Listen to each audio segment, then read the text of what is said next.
കർത്താവേ, പരിശുദ്ധ പിതാവേ, അവിടുത്തെ വലിയ കൃപയാൽ ഇന്ന് അങ്ങ് ഞങ്ങൾക്ക് തന്ന ഈ സഭയുടെ 41ാമത് പ്രതിഷ്ഠാദിന പെരുന്നാൾ കൊണ്ടാടുവാൻ തക്കവണ്ണം അങ്ങ് അവിടുന്ന് ഭാഗ്യവും പദവിയും തന്ന് മഹാസ്നേഹത്തിനായി നിന്നുടെ സ്തോത്രം. അങ്ങയുടെ മാറ്റമില്ലാത്ത വനം ധ്യാനിപ്പാൻ ഞങ്ങൾ ഒരുങ്ങുന്നു. വചനം പറയുന്ന ബലഹീനനായ അടിയനെയും കേൾക്കുന്ന അവിടുത്തെ മക്കൾ ഒരുപോലെ അവിടുന്ന് അനുഗ്രഹിക്കണം. ഇക്കാലം അത്ര അങ്ങയിൽ നിലവിച്ച എല്ലാവിധമായ അനുഗ്രഹങ്ങളെയും നടത്തിപ്പുകളെ ഓർത്ത് കഴിഞ്ഞ കാലങ്ങളിൽ ഞങ്ങൾക്കും ഞങ്ങളുടെ പിതാക്കന്മാർക്കും ചെയ്ത നന്മകളെ ഓർത്ത് അങ്ങയെ സ്തുതിക്കുവാനും മഹത്വപ്പെടുത്തുവാനും അങ്ങ് ഞങ്ങളെ പ്രാപ്തിപ്പെടുത്തണമേ. അങ്ങയെ ഓർത്ത് അങ്ങയെ സ്തുതിക്കുവാൻ, അങ്ങയുടെ നന്മകളെ ഓർത്ത് അങ്ങയെ മഹത്വപ്പെടുത്തുവാൻ സഹായിക്കണം. മറക്കുന്നവരായിട്ടല്ല, അതോർത്ത് അങ്ങയെ സ്തുതിക്കുന്നവരും മഹത്വപ്പെടുന്നവരുമായും അങ്ങയിൽ ആശ്രയിക്കുന്ന, അങ്ങയിൽ പൂർണ്ണമായി വിശ്വസിക്കുന്നവരുമായി തീരുവാൻ ഞങ്ങളെ പ്രാപ്തരാക്കണം. മഹത്വമെല്ലാം അങ്ങ് മാത്രം എടുക്കണമേ. യേശുവിൻ നാമത്തിൽ പ്രാർത്ഥിക്കുന്നത് ദൈവത്തെ കേൾക്കണമേ. ആമേൻ. എല്ലാവർക്കും ഇരിക്കും.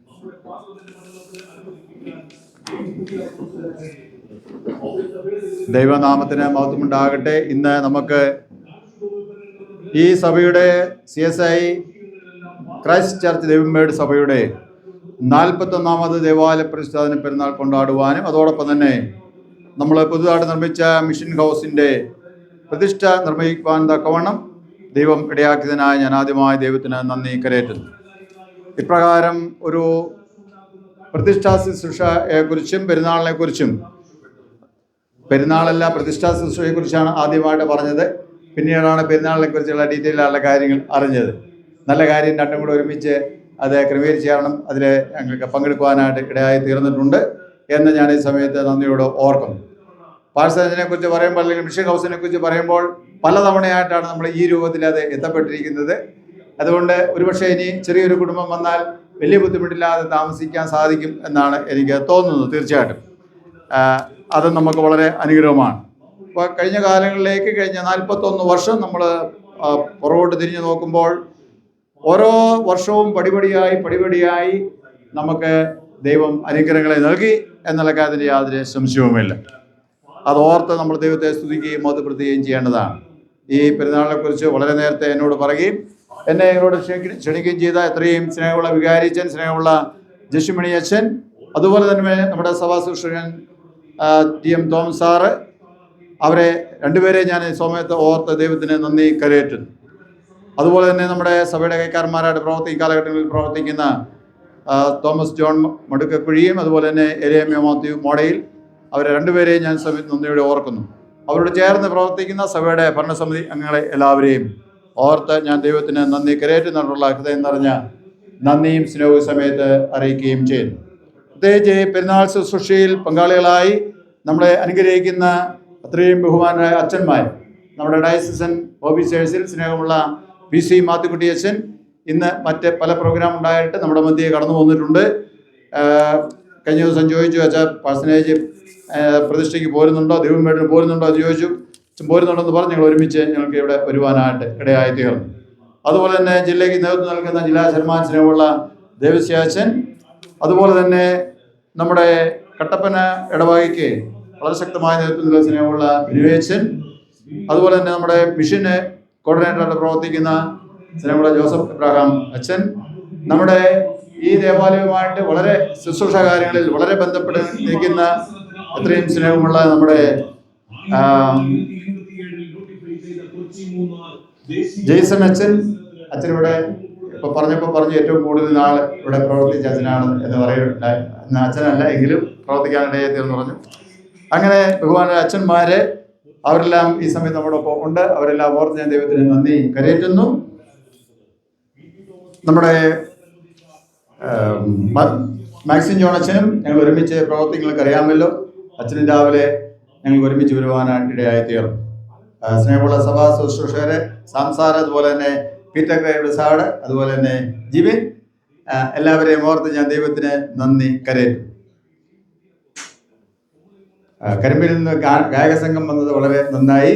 ആപ്പിൾ സാറുണ്ട്, അതുപോലെ അവർക്കും പ്രത്യേകമായിട്ടുള്ള നന്ദി സമയത്ത് അറിയിക്കട്ടെ. നല്ല താളമേളങ്ങളുണ്ടായിരുന്നു, ഒറ്റ കുഴപ്പമുണ്ടായിരുന്നു. ഒരുപക്ഷെ നമുക്ക് കുറച്ചുകൂടെ അകലെ ഇവിടെ നിന്ന് ഒരു സ്വീകരണം വെക്കണം, അവിടെ നിന്ന് എന്ത് ചെയ്യായിരുന്നു, പക്ഷേ യാത്രയൊക്കെ പോരാമായിരുന്നു. പക്ഷെ സമയം നമുക്കില്ലല്ലോ. എന്നാലും പരിമിതമായ സൗകര്യങ്ങളിൽ അവർ നല്ല ഭംഗിയായിട്ട് താളമേളൊക്കെ ചെയ്തു. അവരോട് ഞാൻ പ്രത്യേകമായിട്ട് നന്ദി അറിയിക്കുകയും ചെയ്യും. നമ്മളെല്ലാവരും വളരെ നല്ല വാക്കുകൾ പറഞ്ഞ ജസ്റ്റിൻ മണിയച്ചനെ സമയത്ത് നന്ദിയോടെ ഓർക്കുന്നു. ബഹുമാനോടെ കൊച്ചന്മാരുണ്ട്, അവരെല്ലാവരെയും പേരുപേരായി ഞാൻ സ്വാഗതം ചെയ്യും, നന്ദി അവരോട് അറിയിക്കുകയും ചെയ്യുന്നു.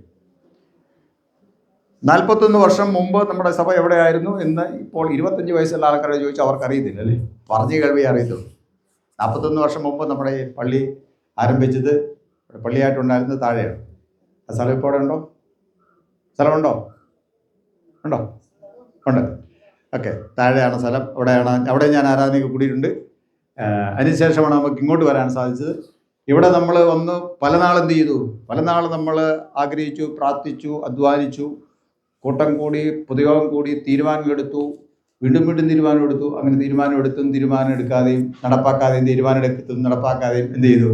നമ്മൾ ഈ കാലത്തിൽ ഇവിടെ എത്തിയിരിക്കണം, അല്ലേ? അന്ന് തന്നെ നമ്മുടെ ആഗ്രഹമായിരുന്നു എന്ത് ചെയ്തു? ഇവിടെ ഒരു ഈ കഥക് എപ്പോഴും അടുത്തൊരു പ്രശ്നമാണ്. മഴയും കാറ്റുമായി കഴിഞ്ഞാൽ എന്ത് ചെയ്തു? അവിടെ പെയ്യേണ്ട മഴ, അല്ല ഉപ്പുതൊട്ടി പെയ്യേണ്ട മഴ, വെള്ളം ഇവിടെ വീഴുന്നു. ഇവിടെ നമ്മുടെ പൊതുവയ്ക്കകത്താണ് വീഴുന്നത്. അതാണ് കാറ്റ്. അത്രയും കാറ്റാണ്. അപ്പം അതുകൊണ്ട് ഇവിടെ ഈ വാതിൽ നിൽക്കത്തില്ലായിരുന്നു. അതുകൊണ്ട് അവിടെ എന്തെങ്കിലും ചെയ്യണമെന്ന് പറഞ്ഞ് അവസാനം പറഞ്ഞു നമുക്ക് ഇരുമ്പ് പിറ്റിയതാണെന്ന്, ഇരുമ്പ് അടുപ്പ് പിറ്റിയത് തുറക്കാമെന്ന് അറിയത്തില്ല, തുറന്നിട്ടുണ്ട്. അത് നമുക്ക് വലിയ പ്രശ്നമാണ്. കാരണം നമ്മൾ ആഴ്ചയിൽ ഒരു വട്ടം ഒന്ന് തുറക്കത്തുള്ളൂ, അല്ലേ? ഇപ്പം നമ്മൾ എളുപ്പത്തിന് ഇവിടെ ഒരു പൂട്ടി പിടിപ്പിച്ചിട്ടുണ്ട്. അതുകൊണ്ട് അത് തുറന്നില്ലേലും വലിയ കുഴപ്പമൊന്നുമില്ല. പെരുന്നാൾ ദിവസങ്ങളിൽ എന്ത് ചെയ്യും? ഏതായാലും തുറക്കത്തില്ല, അല്ലേ? അവിടെ ഒരു തിണ്ണൊക്കെ കെട്ടാൻ സാധിച്ചു. ഇതിങ്ങനെ ഓരോരോ കാലഘട്ടങ്ങളിൽ ചെറിയ ഡെവലപ്മെൻറ്റ് വന്നിരിക്കും. നമ്മുടെ ആസ്തിക്ക് അനുസരണമായി എന്ത് ചെയ്യും? നമ്മൾ സഭാമക്കൾ ഒത്തിരി ആൾക്കാരില്ല, നമുക്കറിയാമല്ലോ. അവരുടെ പ്രാപ്തിക്കും മുകളിലും അധ്വാനിച്ച് ഇപ്രകാരം നമുക്കിപ്പോൾ സന്തോഷവേള ഉണ്ടാക്കിയിരിക്കുകയാണ്. മോഡേലെ ഭവനത്തെക്കുറിച്ച് ബഹുമാനമുള്ള അച്ഛൻ പറയുണ്ടായി. മോഡേലെ ഭവനത്തെ നമുക്ക് മറക്കാനോ പറ്റത്തില്ല. അതുപോലെ തന്നെ നമ്മുടെ വാഴയിലെ ഭവനം ഉണ്ടായിരുന്നു. അവരിപ്പോൾ ആരും ഇല്ല, എനിക്ക് നമുക്ക് തോന്നുന്നു. ഇവിടെ അവർ രണ്ടുപേരും കട്ടപ്പനയിൽ വന്നവരാണ്. ഇവിടെ അവരിലൂടെയാണ് നമുക്ക് ഈ പ്രദേശത്ത് ഒരു സഭ ഈ പ്രകാരം രൂപീകരിക്കപ്പെട്ട് പ്രവർത്തിപ്പാൻ ഇടയായി തീർന്നത്. അവരോട് ചേർന്ന് നിന്ന് എല്ലാ സഭാമക്കളെയും എല്ലാവരും പേരെടുത്ത് പറയാനായിട്ട് സാധിക്കുന്നില്ല. അവരെല്ലാം ഞാൻ സമയത്ത് ഓർക്കുന്നു. കാലാകാലങ്ങളിൽ വന്ന ശുശ്രൂഷകർക്ക് പലപ്പോഴും താമസിക്കാനിവിടെ സാധിച്ചിരുന്നില്ല. അസൗകര്യമാണ്. താമസിച്ചാൽ തന്നെ അവർക്ക് പൈസ കൊടുക്കാനുള്ള പൈസ എന്ത് ചെയ്യാറില്ല, അത് ഉണ്ടാകാറില്ല. അങ്ങനെയൊക്കെ ബുദ്ധിമുട്ട് വന്നു. അവസാനം ഇവരുടെ നിരന്തരമായ അഭ്യർത്ഥനയെ മാനിച്ച് ഇതൊരു മിഷൻ ബില്ലായിട്ട് മാറ്റി, അല്ലേ? ഇപ്പം മിഷൻ ബില്ലാണോ? ഇപ്പോഴും മിഷൻ ബില്ലാണ്. മിഷൻ ബില്ലിൻ്റെ പ്രത്യേകത എന്താണെന്നറിയാമോ? ഈ മിഷൻ ബില്ലാക്കണമെന്ന് അപേക്ഷ കൊടുക്കുന്നതിന് പ്രത്യേകത എന്താണെന്നറിയാമോ? അറിയാമോ? മിഷൻ ബില്ലാകുമ്പോൾ മിഷന്മാർ വന്ന് പ്രവർത്തിച്ച് ഇഷ്ടംപോലെ ആൾക്കാർ ഇങ്ങോട്ട് വരും. അതാണോ? കച്ചവയ്ക്കറിയാം അതിൻ്റെ കുട്ടൻസ്. മിഷൻ ഫീൽഡാണെങ്കിൽ എന്ത് ചെയ്യും? ഇപ്പോഴത്തെ കണക്കനുസരിച്ച് 10,000 രൂപ എന്ത് ചെയ്യും? ആ പേരിൽ ഇങ്ങോട്ട് വന്നുകൊണ്ടിരിക്കും. അതാണ് എൻ്റെ പ്രത്യേകത. അപ്പോൾ മിഷനുകാരുടെ വെക്കണം. അതിനും കാറ്റഗറിയൊക്കെ ഉണ്ട്, ചെറിയ വ്യത്യാസങ്ങളൊക്കെ ഉണ്ട്. ഹെൽപ്പറായിട്ട് വെക്കുമ്പോൾ അതിനനുസരിച്ചേ കിട്ടത്തുള്ളൂ. പക്ക മിഷണറി ആണെങ്കിൽ മാത്രമേ എന്ത് ചെയ്യത്തുള്ളൂ? 10,000 രൂപ കിട്ടത്തുള്ളൂ. അങ്ങനെയൊക്കെ ചെറിയ വ്യത്യാസങ്ങൾ അതിനകത്ത് ഉണ്ട്. എന്നിരുന്നാലും ഇത് മിഷൻ ഫീൽഡായിട്ട് ഇരിക്കുന്നു, കാര്യങ്ങളൊക്കെ ചെയ്തുകൊണ്ടിരിക്കുന്നു.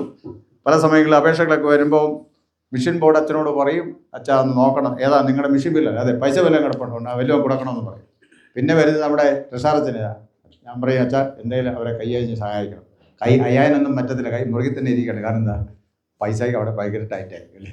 അതുകൊണ്ട് അച്ഛനെ പലതവണ ചോദിക്കുമ്പോൾ എന്തെങ്കിലും സഹായം. ഞാൻ ഇങ്ങോട്ട് പോകുന്ന വഴിക്ക് ചോദിച്ചു, നമ്മൾ വലിയ ഉദ്ഘാടനത്തിന് പോകണം, അച്ഛാ വല്ലതും കൊടുത്തോ? നമ്മൾ ചെറിയ തുകയൊക്കെ കൊടുത്തോ? തുക പറയുന്നില്ല എത്രയാണ് കൊടുത്തത്. ഏതാണേലും ഇത്രയും മനോഹരമായിട്ട് കാര്യങ്ങൾ ചെയ്യാൻ സാധിക്കും. നിങ്ങളുടെ കഠിനാധ്വാനത്തെ, പ്രാർത്ഥനയും ഉത്സാഹത്തെ ഞാൻ അഭിനന്ദിക്കുന്നു. ദൈവം നിങ്ങളെ ധാരാളമായിട്ട് അനുഗ്രഹിക്കുകയും ചെയ്യുമാറാകട്ടെ. ഇതൊരു പെരുന്നാളാണ്, അല്ലേ? പ്രതിഷ്ഠാ പെരുന്നാളെന്ന് പറഞ്ഞിട്ടുണ്ട്. വേദപുസ്തകം നമ്മൾ നോക്കുമ്പോൾ ഇന്ന് വായിച്ച വേദഭാഗം അത് ആദ്യത്തെ ദേവാലയ പ്രതിഷ്ഠയെക്കുറിച്ചാണ് പറഞ്ഞിരിക്കുന്നത്. അതിൻ്റെ ഒരു വിവരണമാണ്. ഇന്ന് നമ്മൾ വായിച്ച വേദഭാഗം എന്ന് പറയുന്നത് ശലോമോൻ രാജാവ് പള്ളിപ്രതിഷ്ഠ യെരൂശലേം ദേവാലയം പ്രതിഷ്ഠിച്ചപ്പോൾ ആ സമയത്ത് പ്രത്യേകമായ ഒരു പീഠമുണ്ടാക്കിയ പീഠത്തിന്മേൽ മുഴങ്കാലിൽ നിന്ന് എന്ത് ചെയ്തു? ദൈവത്തോട് അപേക്ഷിക്കുന്ന അപേക്ഷയാണ്, പ്രാർത്ഥനയാണ് കേൾക്കുന്നത്. ധാരാളം കാര്യങ്ങൾ അതിൻ്റെ അകത്ത് പറഞ്ഞിട്ടുണ്ട്. ഒരു പുരോഹിതൻ പ്രാർത്ഥിക്കുന്ന പോലെ തന്നെ എന്ത് ചെയ്തിരിക്കുന്നു?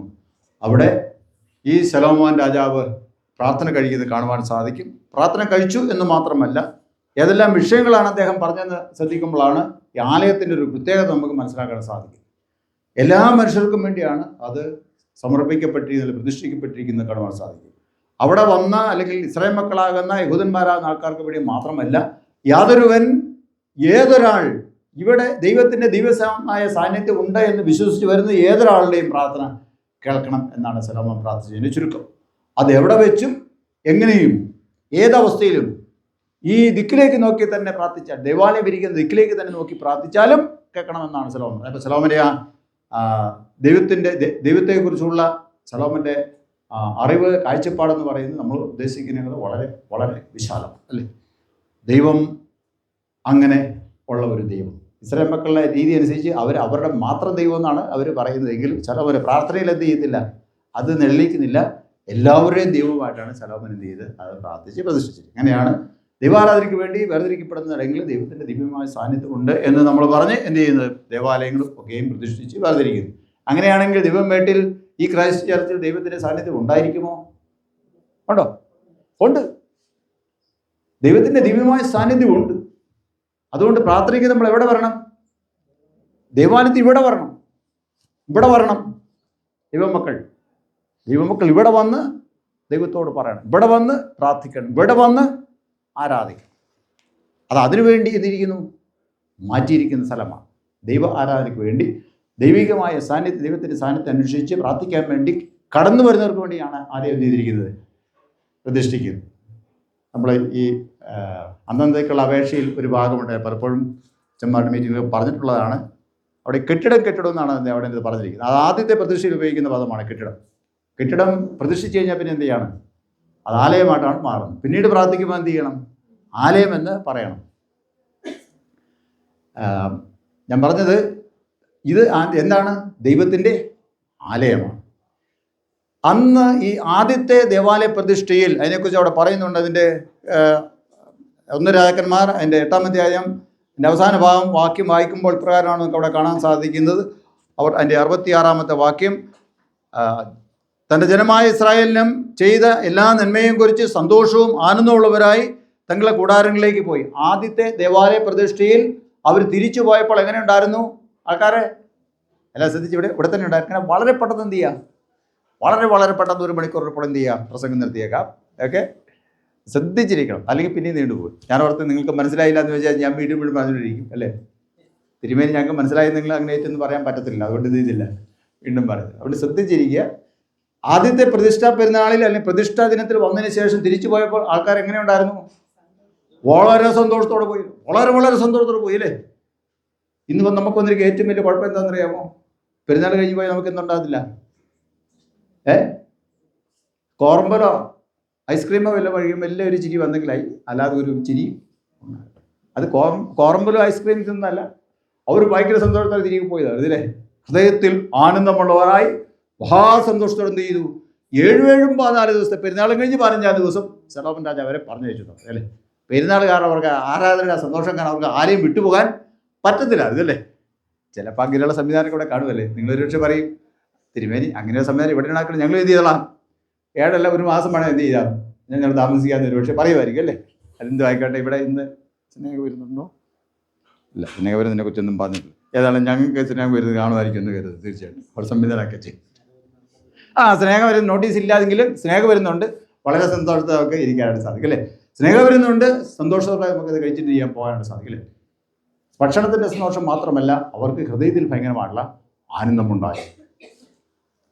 വീണ്ടും നമ്മൾ പെരുന്നാളിനെ കുറിച്ച് ഇത് ഞാൻ പാഠമായിട്ട് വായിച്ചുകൊണ്ട് ആ ഭാഗത്ത് പറഞ്ഞെന്ന് മാത്രമേ ഉള്ളൂ. ഇത് നമ്മുടെ വാർഷികമാകുന്നില്ല, പെരുന്നാളിൻ്റെ വാർഷികമാണ്, പ്രതിഷ്ഠയുടെ വാർഷികമാണ്. 41-ാമത് പ്രതിഷ്ഠാ ദിനമാണ്, അല്ലെങ്കിൽ വാർഷിക ദിനമാണ്. നെഹമ്യാവിൻ്റെ പുസ്തകം 8-ാം അധ്യായം, അതാണ് ഇന്നത്തെ ചിന്തയ്ക്കാണ് തിരഞ്ഞെടുത്തിരിക്കുന്നത്. നെഹമ്യാ പ്രവചനം 8-ാം അധ്യായം 17, 18 എന്നീ വാക്യങ്ങൾ ഞാൻ വായിക്കാം. നെഹമ്യാ പ്രവചനം 8-ാം അധ്യായം 17, 18 എന്നീ വാക്യങ്ങൾ. പ്രവാസത്തിൽ നിന്ന് മടങ്ങി വന്നവരുടെ സർവ്വസഭയും കൂടാരങ്ങൾ ഉണ്ടാക്കി കൂടാരങ്ങളിൽ പാർത്തു. നൂന്റെ മകനായ യോശുവയുടെ കാലം മുതൽ അന്നുവരെ ഇസ്രായേൽ മക്കൾ അങ്ങനെ ചെയ്യാതിരുന്നത് കൊണ്ട് അന്ന് ഏറ്റവും വലിയ സന്തോഷം ഉണ്ടായി. ആദ്യ ദിവസം മുതൽ അവസാന ദിവസം വരെ അവൻ ദിവസേന ദൈവത്തിൻ്റെ ന്യായപ്രമാണ പുസ്തകം വായിച്ചു കേൾപ്പിച്ചു. അങ്ങനെ അവർ 7 ദിവസം ഉത്സവം ആചരിച്ചു. 8-ാം ദിവസം നിയമപ്രകാരം വിശുദ്ധ സഭായോഗം കൂടുകയും ചെയ്തു. അതിൻ്റെ ഈ നെഹമ്യാ പ്രവചനം പ്രത്യേകിച്ച് അതിൻ്റെ 8, 9, അധ്യായങ്ങൾ നമ്മൾ വായിക്കുമ്പോൾ അവിടെ ഈ അവരുടെ പെരുന്നാൾ ആഘോഷത്തെക്കുറിച്ചാണ് അവിടെ പറഞ്ഞിരിക്കുന്നത്. പെരുന്നാൾ ആഘോഷം എന്ന് പറയുമ്പോൾ യെരുശലേം ദേവാലയം പ്രതിഷ്ഠിച്ചപ്പോൾ ഉണ്ടായ ആ ഒരു അവസ്ഥയല്ല എന്ന് നമ്മൾ ഓർക്കണം. അവർ പ്രവാസത്തിൽ നിന്ന് മടങ്ങി വന്നു എന്നാണ് പറഞ്ഞിരിക്കുന്നത്. അതായത് ആ പ്രവാസത്തെക്കുറിച്ച് നമ്മൾ ഇന്ന് പാഠമായിട്ട് വായിച്ച 1 രാജാക്കന്മാരുടെ പുസ്തകം 9-ാം അധ്യായത്തിൽ കൃത്യമായിട്ടും പറഞ്ഞിട്ടുണ്ട്. 8-ാം അധ്യായം കഴിഞ്ഞ് 9-ാം അധ്യായത്തിലേക്ക് വരുമ്പോൾ അവിടെ എങ്ങനെയെല്ലാം മനുഷ്യൻ അല്ലെങ്കിൽ ഈ ആലയം ശൂന്യമായി പോകാം എന്നതിനെക്കുറിച്ച് പറഞ്ഞിട്ടുണ്ട്. ആലയത്തെക്കുറിച്ചും ശലോമോൻ രാജാവിനെക്കുറിച്ചും വളരെ വളരെ പോസിറ്റീവായിട്ടുള്ള കാര്യങ്ങൾ പറഞ്ഞതിന് ശേഷം, വളരെ അനുഗ്രഹിക്കപ്പെട്ട കാര്യങ്ങൾ പറഞ്ഞതിന് ശേഷം അതെല്ലാം ഒരു നിബന്ധനയ്ക്ക് വിധേയപ്പെട്ടിരിക്കും എന്ന് ദൈവം പറഞ്ഞു. ഒരു നിബന്ധനയ്ക്ക് വിധേയപ്പെട്ടിരിക്കും, ഒരു വ്യവസ്ഥയ്ക്ക് വിധേയപ്പെട്ടാണ് ഇരിക്കുന്നത്, ഒരു അനുസരണത്തിന് വിധേയപ്പെട്ടാണ് ഇരിക്കുന്നത് എന്ന് അവിടെ പറഞ്ഞിട്ടുണ്ട്. അതെന്ന് പറയുന്നത് മറ്റൊന്നുമല്ല, ദൈവത്തിൻ്റെ പ്രമാണമാണ്, ന്യായപ്രമാണമാണ്. ന്യായപ്രമാണം അനുസരിച്ച് അല്ലാതെ എന്ന് മനുഷ്യൻ ജീവിക്കാനും പ്രവർത്തിക്കാനും തുടങ്ങുന്നുവോ അന്നു മുതൽ എന്ത് ചെയ്യും? അന്നു മുതൽ നിങ്ങൾക്ക് അത് ഗുണകരമായിട്ട് തീരുകയില്ല എന്ന് പറഞ്ഞു. ആത്യന്തികമായി എന്ന് ഇതിനെ ഉപേക്ഷിക്കുന്നുവോ അന്ന് എന്ത് ചെയ്യും? ഈ ആലയം എത്ര മഹത്വമേറിയതാണെന്നാലും എന്ത് ചെയ്യും? ഞാൻ അതിനെ ശൂന്യമാക്കി കളയും എന്ന് ദൈവം പറഞ്ഞു. ആലയത്തിൻ്റെ മഹത്വത്തെക്കുറിച്ച് അവിടെ പറഞ്ഞിരിക്കുന്നതൊക്കെ കാണാൻ സാധിക്കും. അതിൻ്റെ അകം, പ്രത്യേകിച്ച് പ്രധാനപ്പെട്ട നമ്മൾ അൾത്താര എന്ന് പറയുന്ന ആ ഭാഗം മുഴുവനും പൊന്നായിരുന്ന പറഞ്ഞു. പൊന്ന്, പറവിയും പൊന്ന്, ഏറ്റവും മേത്തരമായ പൊന്ന് മുഴുവൻ, ആലയം മുഴുവൻ പൊതിഞ്ഞിരിക്കുകയാണ്. കിരുവുകൾ മുഴുവൻ പൊന്നാണ്, പീഠങ്ങൾ പൊന്നാണ്. അത്രയും മഹത്വം വരുന്നത്. രത്നങ്ങൾ, പൊന്ന് മാത്രമല്ല, അതിൽ രത്നങ്ങൾ പതിപ്പിച്ചിരിക്കും. അത് ഒരിക്കൽ കണ്ടവർക്ക് അത് മടക്കാനേ പറ്റത്തില്ല. അത്രയും മഹത്വമേറിയ രീതിയിലാണ് അത് പണി കഴിപ്പിച്ചത് എന്ന് കാണുവാൻ സാധിക്കും.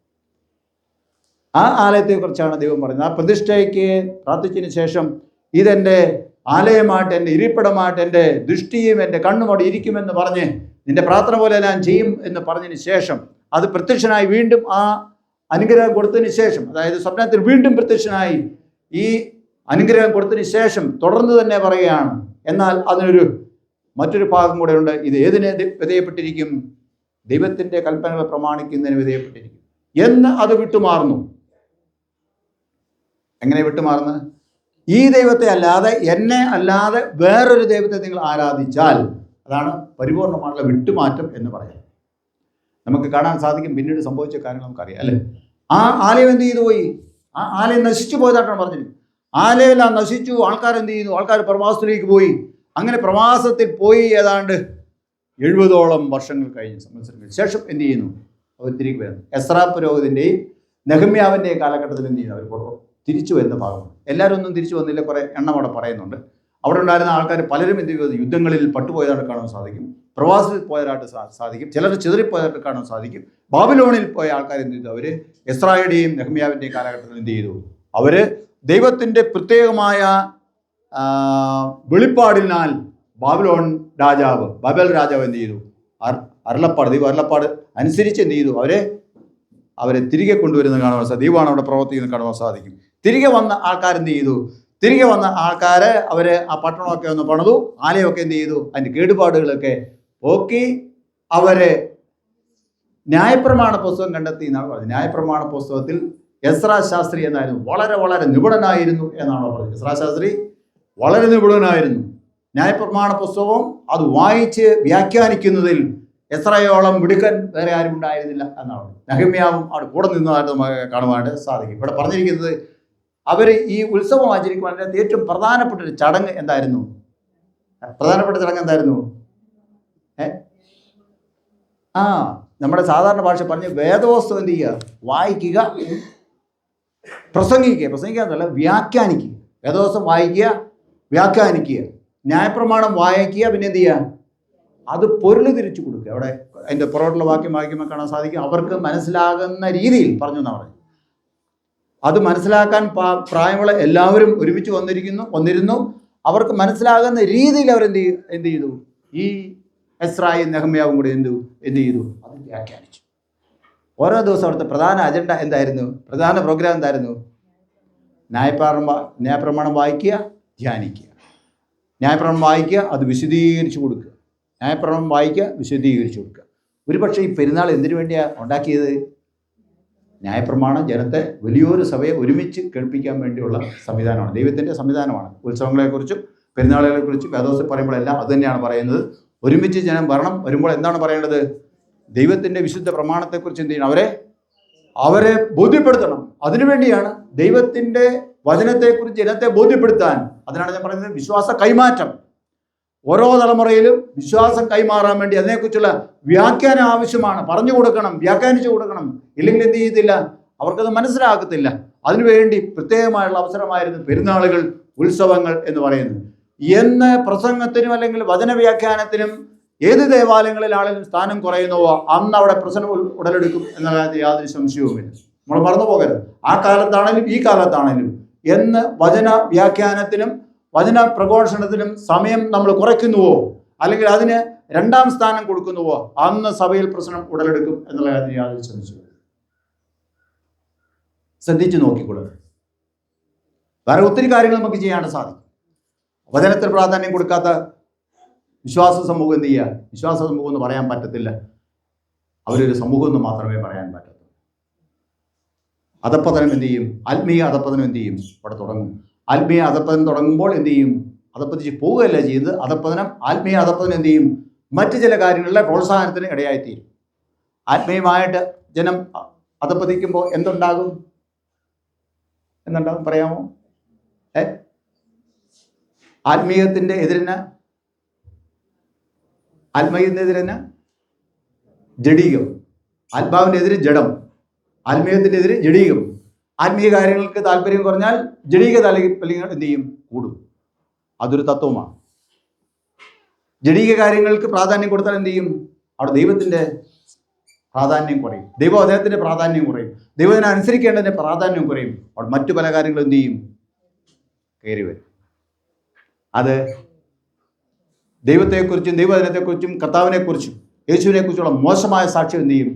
സമൂഹത്തിൽ നൽകും എന്നുള്ള കാര്യം യാതൊരു സംശയവും. പ്രാർത്ഥനാലയം എന്ന് വിളിക്കപ്പെടുന്ന ആലയങ്ങൾ പിന്നെ എന്താ ആലയമായിട്ട് വിളിക്കപ്പെടും? മറ്റു പല പേരുകളിൽ എന്ത് ചെയ്യും? അറിയപ്പെടും അല്ലേ? വചനം വ്യാഖ്യാനിക്കേണ്ട ആൾക്കാർ ആത്മീകം വിട്ടാൽ പിന്നെ എന്ത് ചെയ്യും?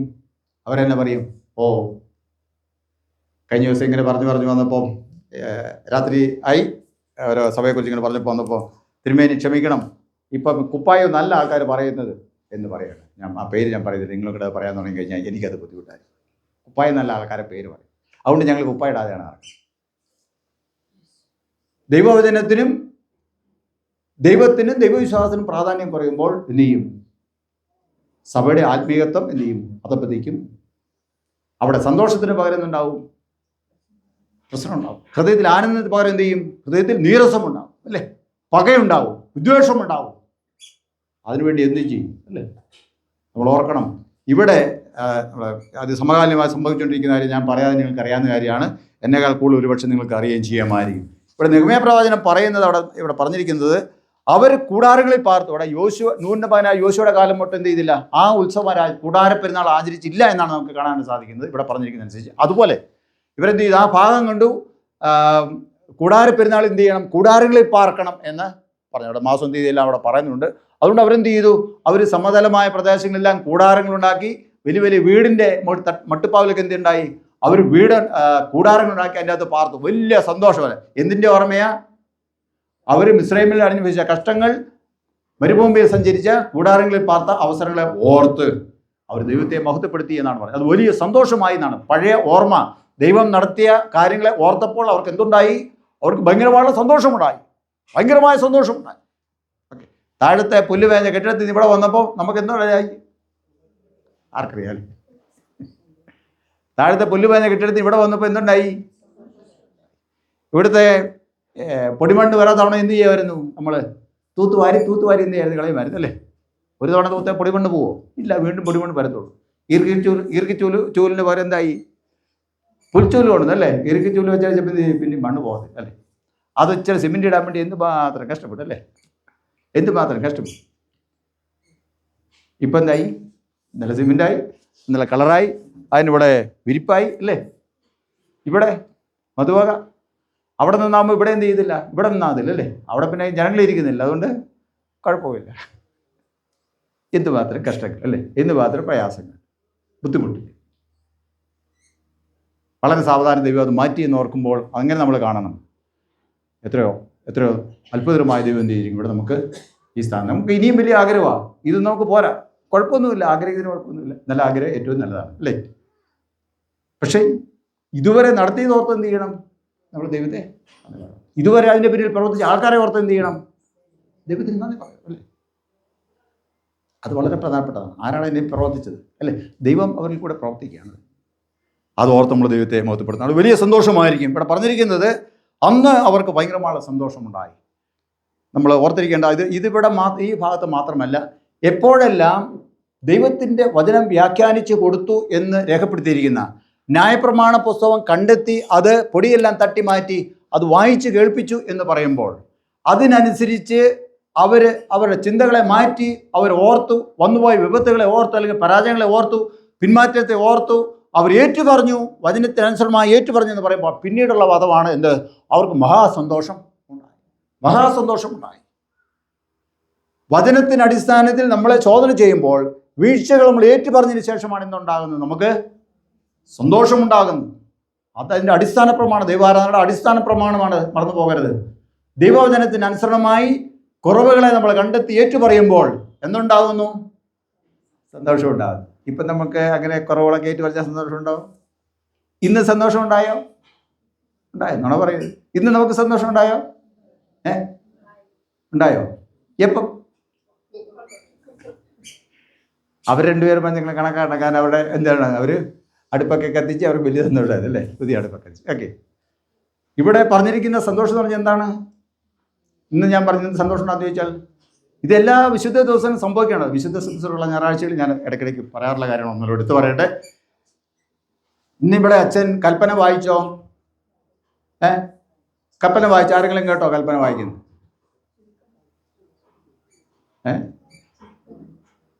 പനി സാറേ വായിച്ചോ? ഇവർ പറഞ്ഞു ചുരുക്കം വായിച്ചത്, ചിലർ പറയുന്നു മുഴുവൻ വായിച്ചതിനോ, ചിലർ ഒന്നും വിടും. എല്ലാം വായിച്ചോ?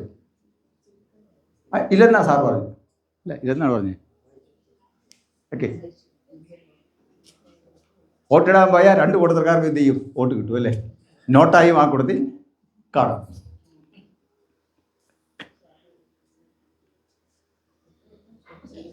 കൽപ്പനയുടെ ചുരുക്കം വായിച്ചു അല്ലേ? ഇന്നത്തെ എല്ലാം അടങ്ങിയിട്ടുണ്ടെന്ന് പറഞ്ഞു. സകല ന്യായപ്രമാണം പ്രവാചകന്മാർ അടങ്ങിയിട്ടുണ്ടെന്ന് പറഞ്ഞു. അപ്പോൾ കൽപ്പന എന്ത് ചെയ്തിട്ടുണ്ട്? വായിച്ചിട്ടുണ്ട്. കർത്താവ് തന്നെ പറഞ്ഞതാണ് അല്ലേ? നമ്മുടെ കർത്താവ് യേശു മിശിഹാ അരുളി ചെയ്തവാറ് ന്യായപ്രമാണത്തിനെയും പ്രവാചകന്മാരുടെയും ചുരുക്കം അല്ലേ നമ്മൾ വായിച്ചു. ന്യായപ്രമാണത്തിനെയും പ്രവാചകന്മാരുടെ ചുരുക്കം വായിച്ചതിന് ശേഷം പിന്നീട് വരുന്നതാണ്, അല്ലെങ്കിൽ കൽപ്പന മുഴുവൻ വായിച്ചതിന് ശേഷം പിന്നീടാണ് എന്താണ് പാപമേറ്റുപറച്ചിൽ വരുന്നത്. അത് പറയാൻ വേണ്ടി ഞാൻ പറഞ്ഞു. പാപമേറ്റുപറച്ചിൽ വരുന്നത് കൽപ്പന വായിച്ചതിന് ശേഷം എന്തിനാണ് പാപമേറ്റുപറച്ചിൽ പറയുന്നത്? അറിയാമോ എൻ്റെ അർത്ഥം? പറയാമോ? കൽപ്പന വായിച്ചതിന് ശേഷമാണ് പാപമേറ്റു പറയാൻ പറയുന്നത്. അതിന് അവസാനം ആദ്യം എന്തിനും പറഞ്ഞപ്പോൾ എന്തിനാ അവിടെ കൊണ്ട് വെച്ചിട്ട്? കൽപ്പനകളിൽ ലംഘനം ചെയ്താണ് അന്നേരം നമ്മൾ ഓർക്കേണ്ടത്. അല്ലാതെ നമ്മൾ വേറെ 100 കാര്യം ചിന്തിക്കേണ്ട കാര്യമില്ല അല്ലേ? കർത്താവ് ഞാൻ എന്തെല്ലാം ഓർക്കുന്നു അങ്ങനെയൊന്നും ഓർക്കേണ്ട കാര്യമില്ല. കൽപ്പന ഇവിടെ വായിച്ചു അല്ലേ? അപ്പനമ്മയെ ബഹുമാനിക്കണം, നീ അതുപോലെ തന്നെ എന്നെ അല്ലാതെ വേറെ ദൈവങ്ങൾ, ഞാനല്ലാതെ വേറെ ദൈവങ്ങളെ ഉണ്ടാകരുത് അല്ലേ? നമസ്കരിക്കരുത് അല്ലേ? വലിയ സ്ഥലങ്ങളിലേക്ക് നമ്മൾ നേരത്തേക്ക് പൈസയും കൊടുത്തിട്ടാണ് എന്ത് ചെയ്യുന്നത്? ഇവിടെ വന്നിരുന്ന് നമുക്കതുപോലും എന്ത് ചെയ്തില്ല. അവിടെ എങ്ങോട്ട് സാധനങ്ങളൊക്കെ എന്ത് ചെയ്ത് പൊഴിഞ്ഞിട്ട് കൊടുത്തു വിടറുണ്ട്. എന്നിട്ട് നമ്മളിവിടെ എന്ത് ചെയ്യാണ്? ഇവിടെ കൽപ്പന അന്നേരം അച്ഛൻ വായിക്കണത് ഞാനല്ലാതെ ആന്യ ദൈവം നിനക്കുണ്ടാകും. അവിടെ ഇരിക്കുന്നവൻ ഒന്നെങ്കിൽ എഴുന്നേറ്റ് ഓടണം അവിടെ നിന്ന് അല്ലേ? ഓടണം ആ കൽപ്പന കേൾക്കുമ്പോൾ. അല്ലെങ്കിൽ അവിടെ നെടുമ്പാടെ വീണം തെറ്റിപ്പോയി കർത്താവ് എന്ന് പറയണം. അതാണ് ആ കൽപ്പന ആദ്യം വായിക്കുന്നതിൻ്റെ സംഗതി. മോഷ്ടിക്കരുതെന്ന് കൽപ്പന വായിച്ചു കഴിഞ്ഞത് 1-ാം തരം മോഷണം കഴിഞ്ഞ് രാവിലെ മുഖം കഴിയും പല്ലും തേച്ച് വന്നിരിക്കുകയാണ്. എന്തിന്? ഇങ്ങോട്ട് കുർബാന സ്വീകരിക്കാൻ. അന്നേരമാണ് വായിക്കുന്നത് എന്ത്? മോഷ്ടിക്കരുത്. എന്ത് ചെയ്യണം അവൻ? അവൻ നെടുമ്പാട് അവിടെ വീഴണം. ദൈവമേ പറ്റിപ്പോയി, തെറ്റുപറ്റിപ്പോയി, ക്ഷമിക്കണം അല്ലേ? പിന്നെ ഓരോ തെറ്റിനെ കുറിച്ച് ഞാൻ പറയുന്നില്ല, സമയമില്ലാതെ. അതാണ് കൽപ്പന വായിച്ചതിന് ശേഷം എന്ത് ചെയ്യുന്നത്? പാപമേറ്റ് പറയാൻ പറയും. കഴിഞ്ഞ പ്രാവശ്യം ഒരു ചോദ്യം ചോദിച്ചു, ഇന്ന് പാപമേറ്റ് പറഞ്ഞു 200 ചില്ലുവാനും ആൾക്കാർ പങ്കെടുക്കുന്നൊരു ആരാധന. ഇന്ന് പാപമേറ്റ് ആരാണെന്ന് ചോദിച്ചു. പാപമേറ്റ് പറച്ചിൽ നമുക്കുണ്ടോ എന്ന് ചോദിച്ചു. ഈ പറഞ്ഞൊരു സംശയമാണ്. നമ്മുടെ ആരാധന പാപമേറ്റ് പറച്ചിൽ ഉണ്ടോ ഇല്ലെന്ന് ആൾക്കാർക്ക് പലർക്കും അറിയത്തില്ല. ചിലർ പറഞ്ഞു ഉണ്ടെന്ന് പറഞ്ഞു. ഞാൻ ചോദിച്ചു എത്ര പേര് ഇന്ന് പാവമായിട്ട് പറഞ്ഞു ചോദിച്ചാൽ അതിനകത്ത് ഈ 200 ചില ആൾക്കാർ ഒരാൾ പറഞ്ഞു ഞാൻ പാവമായിട്ട് പറഞ്ഞു പറഞ്ഞു. ഓർക്കണേ, അന്ന് കമ്മ്യൂണിയിൽ 150 പേര് വന്ന് കാണും. പാവമായിട്ട് പറഞ്ഞവൻ എത്ര പേരുണ്ട്? ഒറ്റയാണ്.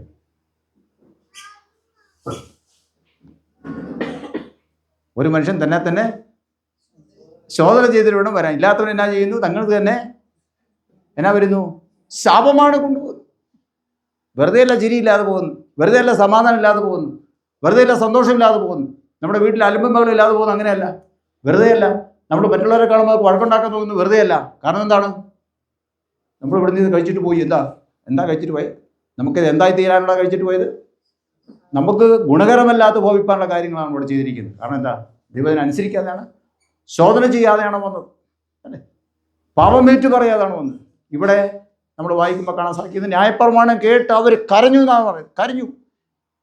നമ്മുടെ പിതാക്കന്മാരും നമ്മളും ചെയ്തിരിക്കുന്ന തെറ്റുകൾ എത്രമാത്രമാണ്, ദൈവമേ ക്ഷമിക്കണം, കരുണയുണ്ടാകണം, കൈവിടരുതേ എന്ന് പറഞ്ഞു അവർ കരഞ്ഞു എന്നാണ്. അക്ഷരാർത്ഥത്തിൽ കരഞ്ഞു എന്നാണ്.